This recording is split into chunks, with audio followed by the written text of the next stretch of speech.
welcome.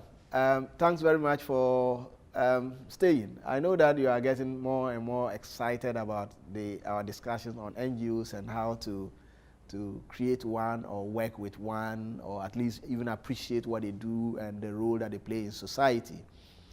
In the last unit, we were talking about the role of the structure of the NGO, how to establish a structure, how to get a board constituted, the things we should take on board when we are constituting the board, and how to make use of volunteers within NGOs. Now, you and I know that for NGOs, they do not declare profit because we said that they don't engage often in profit activities. So you know that if you had a business that was engaged in a profit activity, at the end of the year, you will measure whether you did well or not based on how much profit you made. That's very simple usually. Unfortunately, NGOs don't declare profit. And so how are we able to establish that an NGO is doing well or not doing well? And that is a question that often comes up when you are dealing with. So NGOs will come and say, we did a lot. And we did a lot means what? What do you mean by you did a lot? How much profit did you generate? There's no profit to judge them. So how do we establish that? So in this unit, we are going to be looking at, in this session, we're going to be looking at how to measure the effectiveness of an NGO using evaluation and auditing processes. So we're going to be looking at how to measure the effectiveness of NGOs. When do we say that an NGO has done very well? When do we say an NGO has done very well? So we should be able to explain what NGO effectiveness means. How do we measure NGO effectiveness through evaluation and auditing processes? So NGO effectiveness. So when we say an NGO is effective, what do we mean? And all of that. But first, let's find out, why must we measure NGO effectiveness? One of the reasons is that NGOs will need to be able to improve their performance. And if you say you want to improve your performance, then you should know what your performance is before you can talk about even improving it. So we need to measure NGO performance to be able to improve performance. Also, NGOs get a lot of support from donors.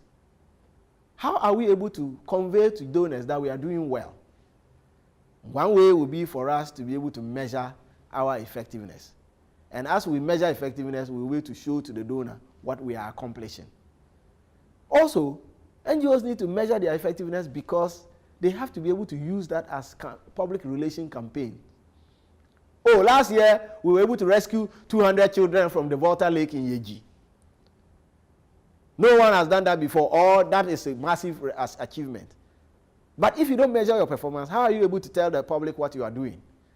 So NGOs' performance management is also good for public image and for their public campaigns. But how do we do that? We say that the main component of NGO effectiveness measurement can be looked at from at least three areas. One of it is the organization's internal processes. How do we do our things? Are we improving? Are we following the rules that we said we will follow? We set a particular law of doing things. If you need to get money approved, this is the process you have to follow. Are we following that? So one of the ways by which you can measure an NGO's effectiveness is to look at its own internal processes. What did we say we would do as an organization? Are we doing that? We said that if we want to employ people, this is the process we will use. Are we using that process in employing people? We said that we want to be effective in the way we use our resources. Therefore, this is how we will use our resources. Are we following that? So one way or one component of NGO effectiveness measurement is to evaluate its internal processes. And those internal processes will let us know whether we are doing well or not doing well.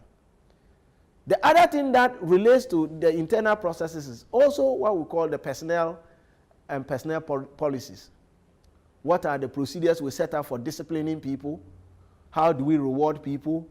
How do we discipline people when they misbehave? How do we promote people in the organization? What are all of these? When are people entitled to bonuses in the organization?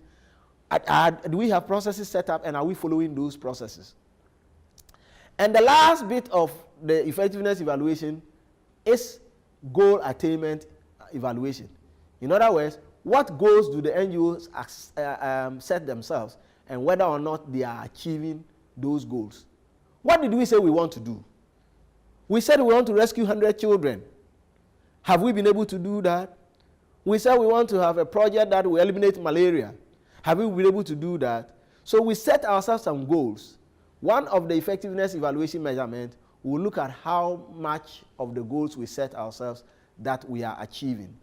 So we say that an effective NGO is an organization which can clearly demonstrate that it is meeting its goals and achieving its mission.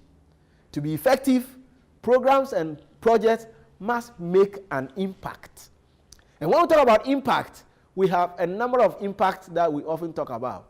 We talk about programmatic impact. In other words, what are the qualitative changes that have occurred in the lives of the people when we implement this project? So we go to Choco and we say, okay, there's a lot of dirt in Choco, so we want to implement a project to make sure that we clean Choco up. At the end of the project, what qualitative impact have we made? We say we want to help reduce poverty, and so we went to a community to do X, Y, and Z. In the end, what impact have we made? In other words, has there been any qualitative change? And when we talk about qualitative change, has there been any better thing? So people were shitting outside. Excuse my language. I like to use it just to make you laugh, right? People used to go to toilet, open defecation. Now, do they do that? Have they shifted away? Then we say we have made an impact. If not, we say, well, there's not impact. And oftentimes, even when we are doing the programmatic impact assessment of what we have done, the programs that we implemented, how has it changed the society in which we live? One of the things people used to beat up their wives. I hope you're not beaten if you're a lady. I hope you haven't been beaten before, and that you will not be beaten. Shout a big amen to that. Yes.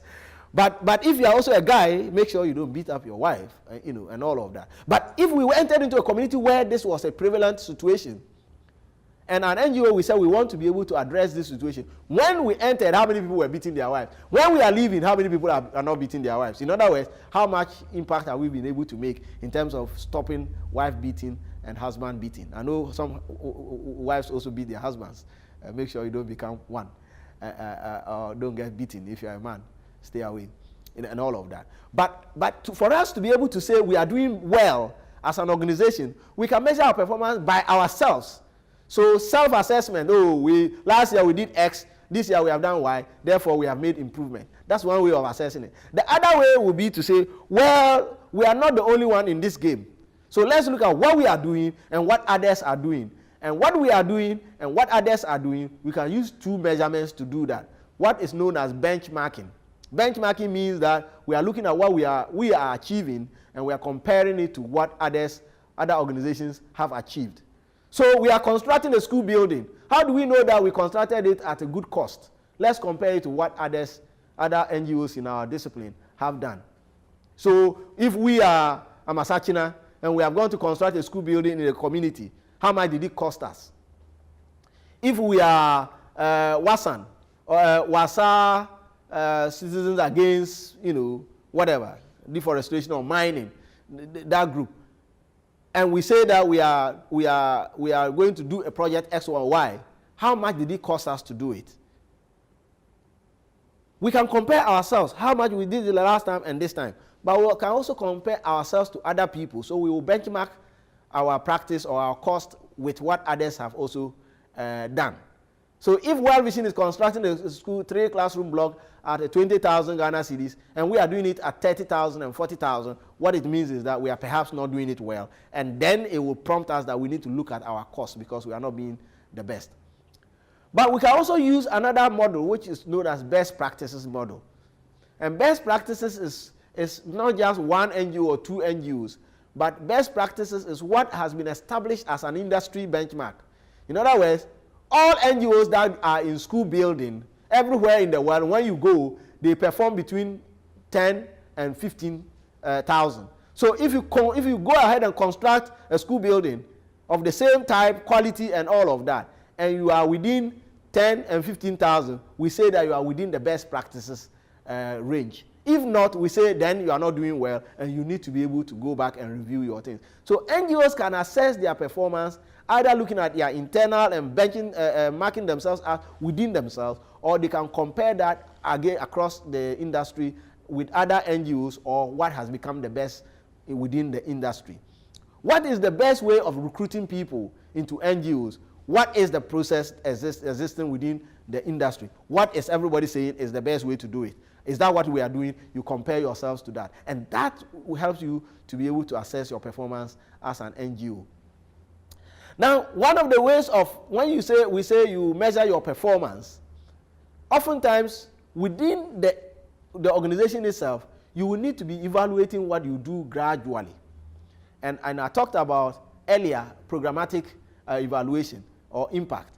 Here we're looking at the approaches to which you can evaluate your own effectiveness. And we say that you can do what we call process evaluation or impact evaluation. Process evaluation looks at all the processes that you have set for yourself and for either within the organization or outside of the organization for doing things. How are we responding to those processes? And whether or not we are actually doing well on those processes. That is process evaluation. But impact evaluation is also when you look at the impact that you make. And when we talk about impact evaluation, there are two types of impact that we usually will look at, what we call the outputs and the outcomes. What did I say? Outputs and outcomes. So for example, when we say that we are going to build school buildings, so our project says we will build 10 classroom blocks across 10 regions. Now, at the end of the year, we ask ourselves, how many of those have we been able to build? We have built 10, we have built 5, we have built 7. Those are outputs of the project. We said we will organize 10 training workshops. Have we organized the 10 training workshops? Yes, we say those are outputs, 10 training workshops. But NGOs are not just interested in outputs, but they are also interested in outcomes. In other words, if we organize 10 workshops, what did that do to the people who benefited from it? So NGOs would usually, and when donors are looking to give you money, they are not just looking to give you money for only output, but they are also looking to get outcomes. And the outcomes are usually more important to donors than the output. Have we changed the behavior of people? Those are the outcomes. In other words, the qualitative improvement that have occurred as a result of the project. So we didn't just build a KVIP there.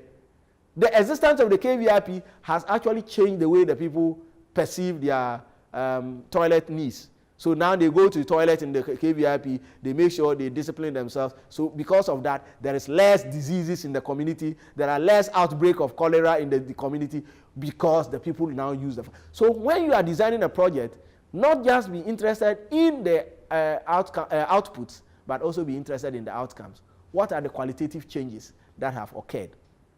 We do 10 malaria spraying a year in the community. 10 of those are outputs. But how has that changed the record of malaria? We have reduced the incidence of malaria from a certain percentage, 20%, to say 2%. That is the outcome. That now there is a lot more benefit that the people are getting. And NGOs are not just interested in building school buildings, for example, but they are also looking at what the impact the school building can make in the life of the people. Don't forget that if there's a project that is a long-term project, it is usually difficult to measure the outcomes immediately. So if you build a school building and students have to go, you are anticipating that will reduce, for example, illiteracy. But you cannot measure that within the period of the project, 1 year that you are building the project. You can only measure that after several years. And that is usually the problem that most NGOs have with the activities that they run, that the outcomes are long-term, they take long to realize, and therefore you are unable to show that immediately. But you can still show the results that are likely to occur as a result of that project. So that's what evaluation is all about. Oftentimes, we also say that NGOs must engage in auditing. And here we talk about a number of types of auditing. And we often would advise all NGOs to have internal and external audit. The internal and external audits that we talk about are actually an audit of the processes that we use, and especially accounting processes. And we say that NGOs must have internal audit and external audit. Make sure that every year you get your accounts audited. And sometimes you get people to come and audit even your processes and your programs and all of that, and not just your account. That way helps you to be able to come up with good things. That is what we talk about under NGO effectiveness measurement and auditing processes. NGOs cannot continue to get funding from abroad or from within Ghana if they cannot show that they are doing the right things. And to show that you are doing the right things means that you must measure your own performance. And the ways that we have just been talking about are the ways by which an NGO can measure their own performance, and to be able to use the outcome of the performance measurement as a way of making noise, quote unquote, making noise out there to show to the world that they are making a change in the lives of the people. Take a look at the activities that you have there and go through them yourself. See whether or not you can show that your NGO that you are going to be creating would be able to make an impact. Thanks very much, and I'll see you in the next session.